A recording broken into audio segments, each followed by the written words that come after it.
talk about how can you add your money on your Bread app. We're going to figure out the solution or know how you can do that on your Bread app. So you just follow these ways, then it's going to work with you.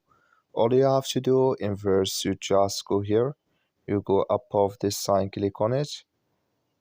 So when you just click on it, it's going to show for you a list like this here. Then you click here on payments. So then you come to next step here, it's going to show for you like this here. Then just click here on add money here. So when you just click here on add money, automatically here it's going to take you to this list.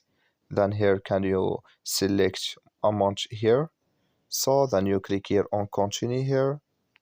So then here add your credit card on your PayPal here.